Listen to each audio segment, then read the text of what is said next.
Are you a fan of real ghost stories told by those who actually experienced them? If so, you're in the right place. The stories you're about to hear are sure to leave you deeply unsettled. While I can't say for certain if they're real, I truly believe the people who experience them believe they are. So get cozy, settle in, and if you're ready, let's begin. I had a grandma who lived in a little old Victorian house out in the middle of nowhere in Texas. Her house was surrounded by cornfields, with the main road running in front of it. The house had a beautiful wraparound porch, and at the back, there was a swinging bench where we kids loved to sit. One evening, she told us grandkids a story about a little old lady who had died in that house. According to Grandma, you could sometimes hear the woman walking up and down the stairs that led to the second floor. If you stood on the bottom step and looked to the right, you could see into the living room where we kids would make pallets on the floor to sleep. Grandma told us the little old lady had died of loneliness after her husband passed away. Her heart was broken, and sometimes you could hear her crying and moaning in the cornfields right off the porch where the swing was. That night, after we finished sitting outside on the porch, we settled into the living room and eventually the lights were turned off. As we lay there, all of a sudden, we heard footsteps and the creak of the stairs. I looked over toward the staircase, and there she was. It was a white, misty figure, almost shadow-like. I was too scared to look away. I just stared at her until she disappeared. The next morning at breakfast, I told my grandma what I had seen. She simply nodded and smiled, as if she had seen her too. Up until then, we thought she was just trying to scare us, but I know what I saw. Another night, 4 of us were sitting on the swing eating ice cream. I looked out toward the cornfields, mind you. I hate cornfields, and we heard it. Plain as day, we heard someone moaning like they were in pain or deeply sad. I'll never forget it. Since then, now that I'm an adult, I've experienced other strange things. I've seen shadows and heard my name spoken aloud when no one was there. I've seen objects fall or break, pictures fall off walls, and lights turn on and off by themselves. None of it scares me. I've also developed a sense of when something bad is going to happen. For example, when I was 21, a friend and I were heading to the rodeo one evening. Out of nowhere, I got this feeling and told her to move into the far left lane of the highway. She asked why, and I just told her to do it. As soon as we switched lanes, the small car behind us went under the diesel truck in front of us. Miraculously, the people in that car survived, but I know that sinking feeling saved us. I also get the same sinking feeling in my stomach when a friend or family member is unwell or when someone in the family is about to pass away. Usually within 2-3 days, I'll get a call or hear the news. I've never done drugs, smoked, or even drank alcohol, but I guess I was blessed. Or cursed, depending on how you see it, with the gift of mediumship. Most of the women in my family seem to have it too.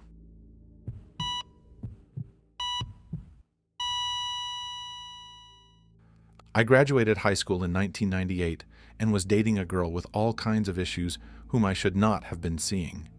My mother said that if I stayed in a relationship with her, I could not live at home. We lived in a small rural town, and my girlfriend's home was several miles away. I decided to live in my car. Smart, I know.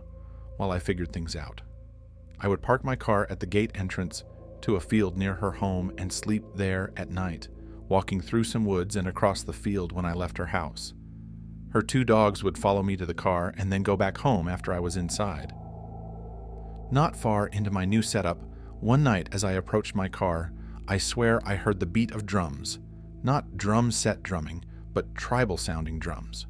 It was somewhat faint, but distinct in the silence of the rural area.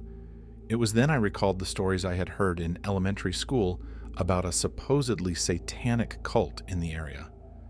They had some land at the end of a dead-end road, about a mile north of where I was parked. I became instantly scared and climbed into my car quickly. The back seat would fold down, allowing me to fit halfway into the trunk of the car. That's how I slept for the several weeks I lived there. Every night I could hear the drums. One night, the dogs didn't leave my car. Instead, I awoke to them growling at something, bumping the underside of my vehicle as they moved around beneath me. The final straw came one night after I got into my car. As I sat in the driver's seat, preparing to climb into the back, I happened to make out a silhouette against the horizon in the field I had just crossed. It was a human form, made of shadow, silhouetted against the less dark night sky. Thinking it was my girlfriend or her father, who didn't know I was out there. Following me, I turned on my headlights to see who it was and discovered that nobody stood in the field. I'd had enough. I drove about 10 miles away to the parking lot of a rural church and felt much better sleeping there. Needless to say, that relationship did not last, and I moved on to other things not long after that. Almost a year later, I became friends with an older lady who lived nearby.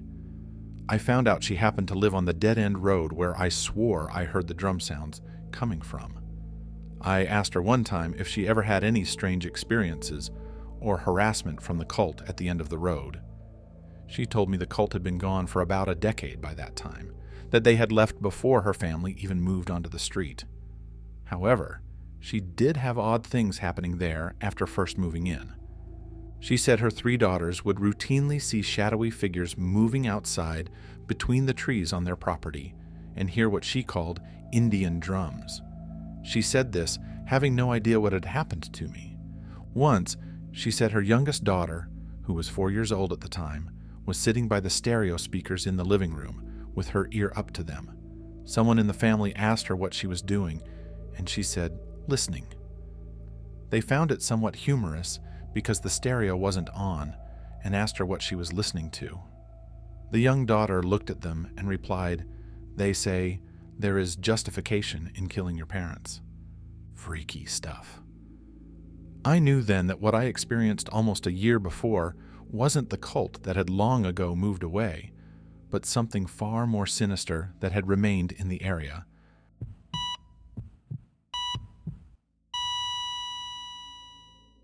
My best friend's sister passed away in a gruesome car accident. My younger sister was in the same grade as Sally's younger sister. Because of that, the 4 of us, 2 pairs of sisters, were all very close. Sometimes Sally and I would be closer, while my sister Jen got closer to my friend Claire. The point is, we were all best friends at different times and a tight-knit group overall. That New Year's Eve started like any other, a big party with music, laughter, and a mix of friends and family. Claire and I stuck together most of the night, catching up and making jokes, while the energy of the celebration swirled around us. People were sharing drinks, taking goofy photos, and toasting to the new year with the kind of excitement that made it easy to forget about the tougher moments in life. Even though I wasn't drinking or smoking that night, I still had fun being the responsible one. As the night wore on and people started heading home, it was just Claire and me left. We were in that calm, sleepy haze that settles after a great night. Since I was the designated driver, I planned to crash at her place instead of driving back so late. We decided to sleep in Sally's old room. Once we settled in, we lay on the bed, scrolling through our Blackberries in the quiet of the night. Claire eventually dozed off, and I stayed awake, lost in my thoughts. What happened next made me feel like I was losing my grip on reality. I put my phone down but couldn't fall asleep, so I was just kind of staring into the dark with a dim light coming from the cracked door. All of a sudden, a black, wave-like mass made its way from where Claire's feet were at the end of the bed over to my side. I immediately pulled the sheets over my head. After a moment, I pulled the sheets back down, and that's when I saw Sally standing there, staring at me, expressionless. She was wearing olive green cotton shorts, a white tank top, and her dark hair was braided. I'll never forget. I tried to wake Claire up, but she wouldn't budge. I was nudging her hard, wishing she would wake up. Terrified, I pulled the sheets back over my face. After a few moments, I pulled them down again, and Sally was still there. I kept pulling the sheets up and down, trying to test if I was crazy, dreaming, or imagining things, but she didn't move. Then, I pulled the sheets over my face one last time, and when I pulled them back down, she was gone. But the feeling wasn't. The room still felt heavy, wrong, like the air itself was thicker, pressing down on me in a way that made it hard to breathe. It wasn't just fear, it was as if something unseen had taken up residence in the space. And as much as that thing looked like her, I couldn't shake the feeling that it wasn't really her. I slept with the sheets over my head for the rest of the night. I never told Claire, never told Jen. Only 3 close people in my life know about this.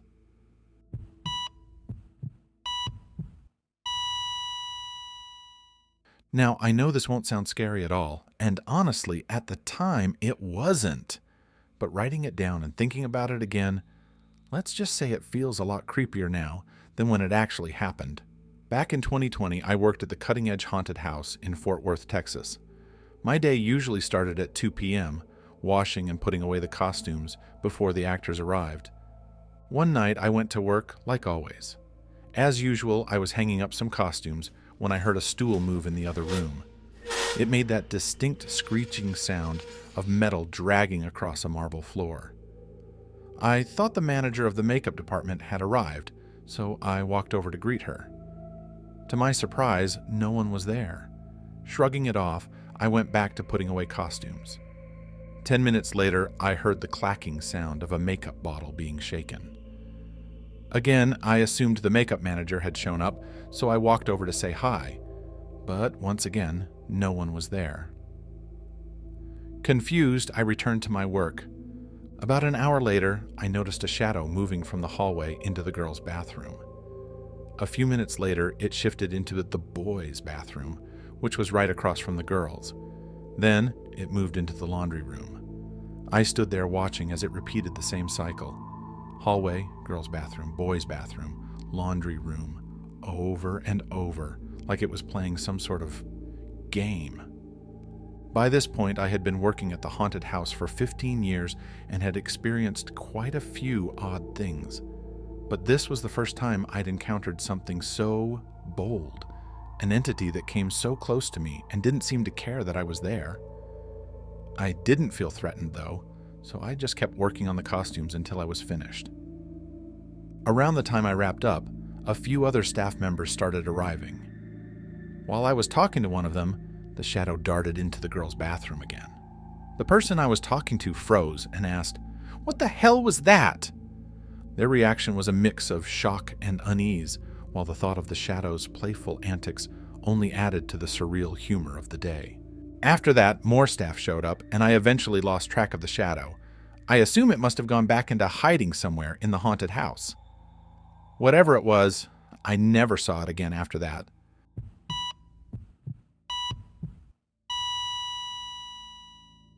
I lived in the same house from age 11 through my late 20s. For reference, I'm 47 now. The house wasn't new, but it wasn't beaten down either. It was an older home, well built, and in a nice neighborhood with friendly neighbors. It was the kind of house a family like ours could afford. Not perfect, but comfortable enough to feel like a fresh start. The previous owners had lived there for decades, so the house had a lived-in charm, though it also carried a weight I couldn't quite put into words. From the moment we moved in, I felt uneasy. There was this constant sense that I wasn't alone, even when I was. I always felt watched, like unseen eyes were on me from the shadows. I had experienced something sinister in my previous house, so part of me feared that whatever that was had followed me here. But this felt different, less threatening, but still unnerving. Over the years, the feeling didn't fade. When I was about 14 or 15, I saw what I had been sensing all those years. It's hard to describe the moment. I was overwhelmed by a rush of emotion. Goosebumps erupted all over my skin, and I found myself weeping uncontrollably. But it wasn't out of fear. It was joy, pure and unexpected. I just knew in that moment that everything was going to be okay. Standing in front of me was an older couple, dressed in tattered clothing from the late 19th century. They were smiling at me with an expression of pure warmth and kindness. They didn't speak, and yet somehow I felt like they were telling me, "You're safe here." I saw them clearly, yet how they appeared was strange. They seemed 3D, but also not, like a faint, translucent projection against the walls or floors. It was as though they were part of the house itself, woven into its fabric. They always stood shoulder to shoulder, either holding hands or with their arms around each other, and their smiles never wavered.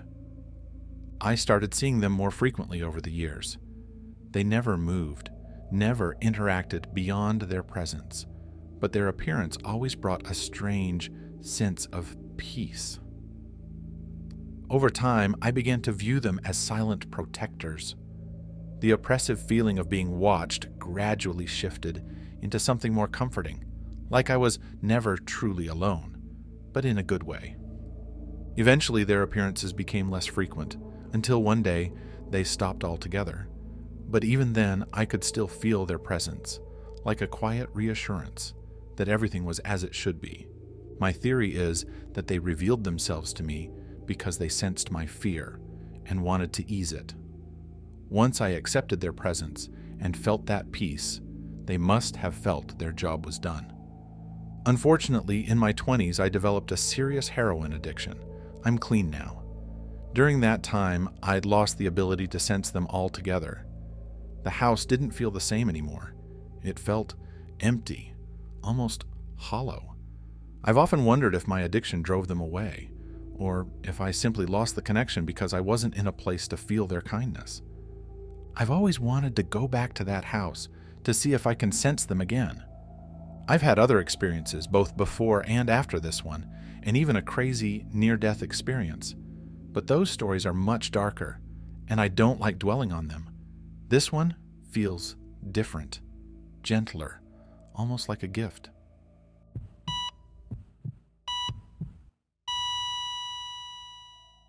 My mother died in 2018. Then, in 2019, I was alone in the house. This is an apartment inside a home in a poor area of Caracas, Venezuela. The door to my apartment opens into a corridor. In this corridor, there are 2 more apartments, and then the main door of the house that leads to the street outside. That night, there were no other people in the entire house, just me in my apartment. The other 2 apartments were empty. I arrived home around 9 p.m. and left the door to my apartment open since I was alone and wanted to let some fresh air in. I went about my usual chores, and around 10:15 p.m., I lay down on my bed to rest for a bit, but accidentally fell asleep. I woke up around 11:30 p.m., meaning I had been asleep for over an hour. I'd also left the door to my bedroom open, and from my bed, I could see through the main door of my apartment into the corridor. As I lay there, it hit me that I had been asleep for over an hour with the door wide open. I felt vulnerable.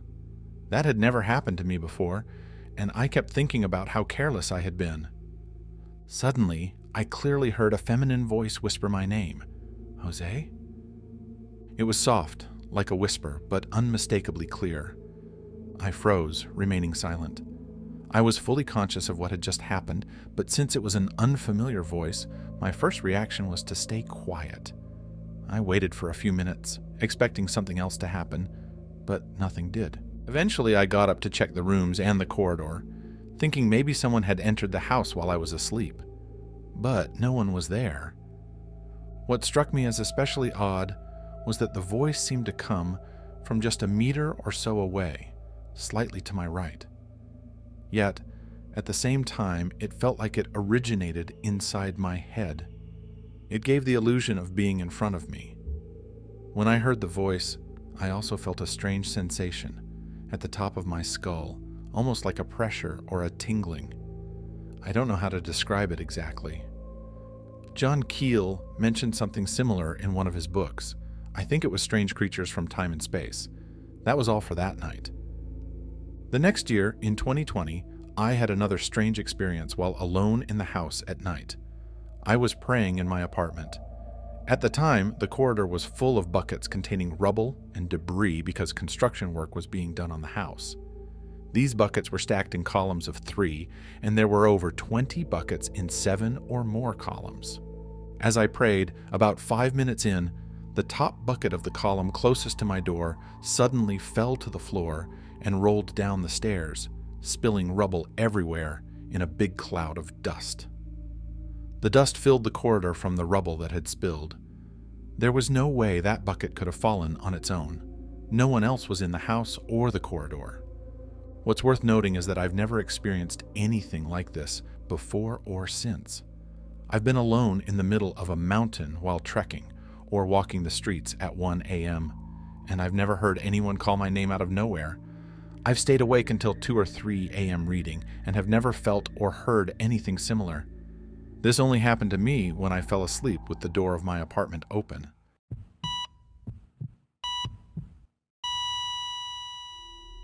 Well, it's hard not to wonder about the truth behind these stories.